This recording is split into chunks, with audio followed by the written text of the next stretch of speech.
Today on the Star Trek Critic, Menage a Troi, a Ferengi steals a human for love, but first, a relay race in 10 forward. First, the replicator. The bartender picks up the drinks, hands them to the server. The camera follows her until it follows this person, then to this person, then to the Algolian playing Algolian ceremonial rhythms. The Algonians use the Indonesian angklung for their ceremonies. That's cultural appropriation, isn't it? In the background is a Zakdorn. I came up with 7 different species visible in 10 forward. Damon Talk obviously doesn't know how to play chess. A rhythmic sound with a steady beat in the background helps you to concentrate. Raitangrax admits Ferengi give Betazoids the heebie-jeebies. Data sees this as an opportunity to mansplain, but Picard shoots him down. This makes you wonder, how many husbands did Mrs. Troi actually have? Look at how excited Deanna is to be with her mother. Deanna says it's rude to intentionally speak in a different language in front of people so they don't understand you. Deanna tells her mom, think of your future. You have to find yourself the right man. Will Riker comes to Deanna's rescue. Aww. Mrs. Troi has so much to drink she thinks she's Damon Togg. Damon Togg performs the Picard maneuver. Picard turns down Mrs. Troi. What a jerk. That was a sure thing. Mrs. Troi calls Damon Togg the second baseman. Damon Togg calls Mrs. Troi a hooker.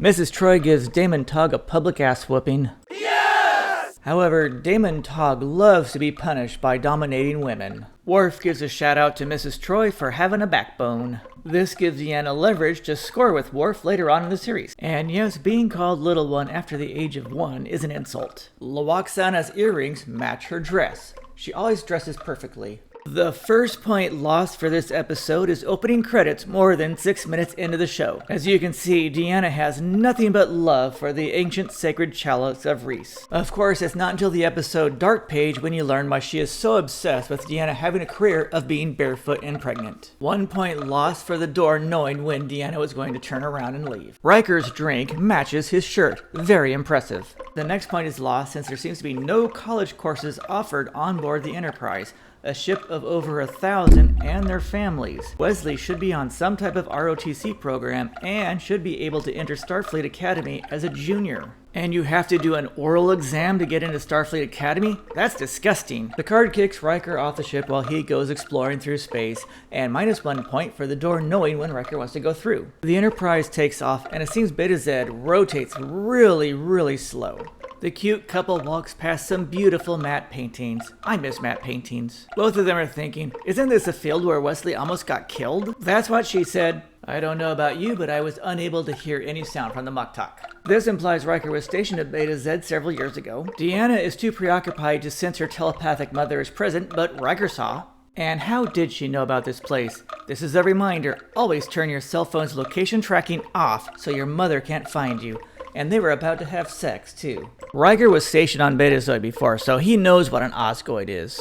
She interrupts them, then suggests maybe they should be alone, just like the mother-in-law she is. As usual, Mrs. Troi has beautiful dresses. I wonder if her husband has anything to do with it. And how did Damon Togg find them? Seriously, turn off that tracker on your cell phone. Mrs. Troi thinks Damon Togg is a rapper. Lwaxana reminds Togg that she's pretty high up there, so kidnapping her would become an interstellar incident.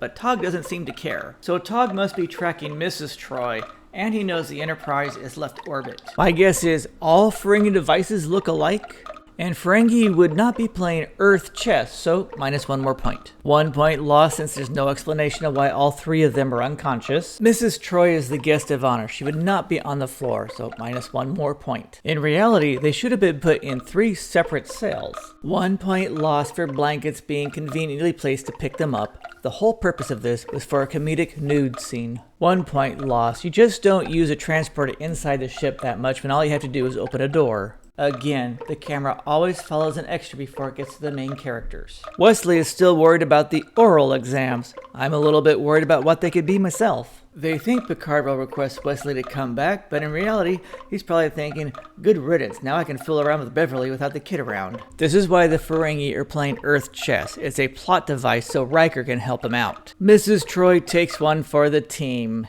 Ew. Our hard-earned tax money is paying the Enterprise to look at a giant cloud. This is a waste of taxpayer money. The first baseman is losing at 3-dimensional chess.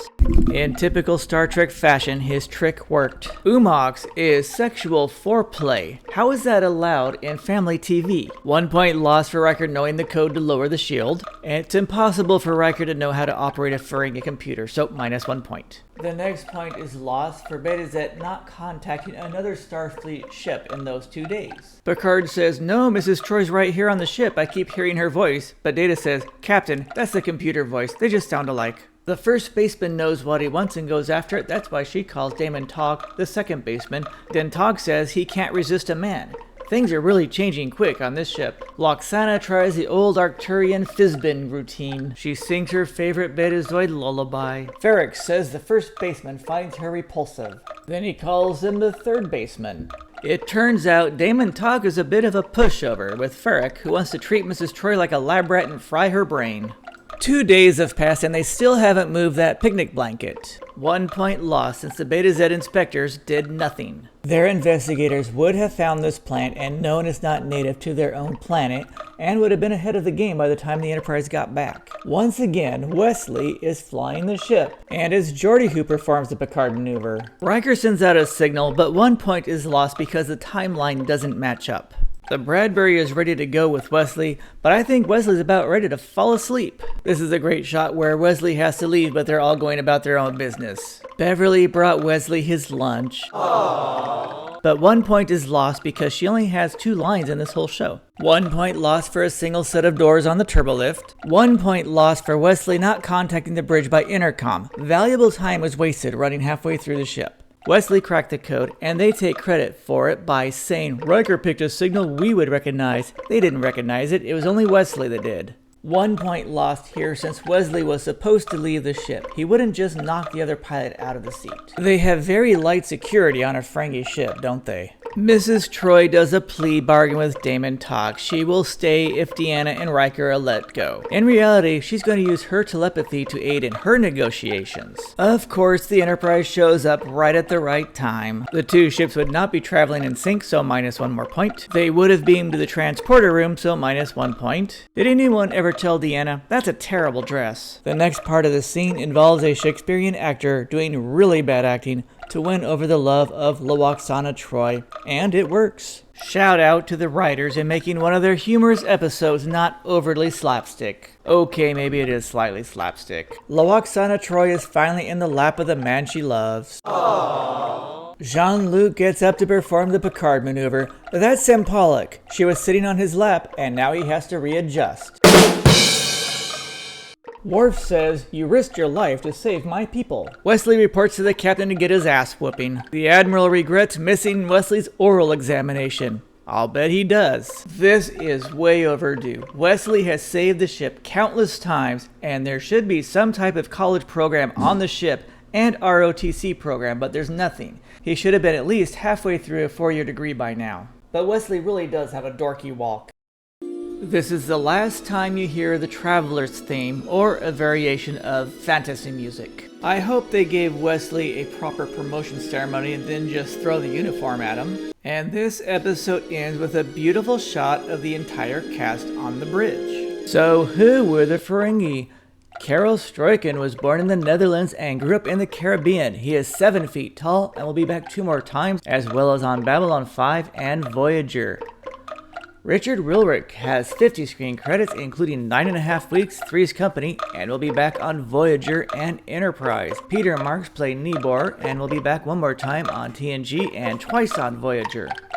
Ethan Phillips is a saxophone player with 150 screen credits, including The Island. He will be back on First Contact, 7 seasons of Voyager and Enterprise. Frank Corsentino has 33 screen credits, including Gilligan's Island, Starsky and Hutch, and will be back on Voyager. Majel Barrett, of course, has been on nearly every version of Star Trek, and we will see her again soon. Menage a Troi, a welcome comedic episode in the middle of more serious shows, gets a score of 80. Yes! Thanks for viewing. Be sure to leave comments below, click that like button, the share button, the subscribe button, and I'll see you again soon.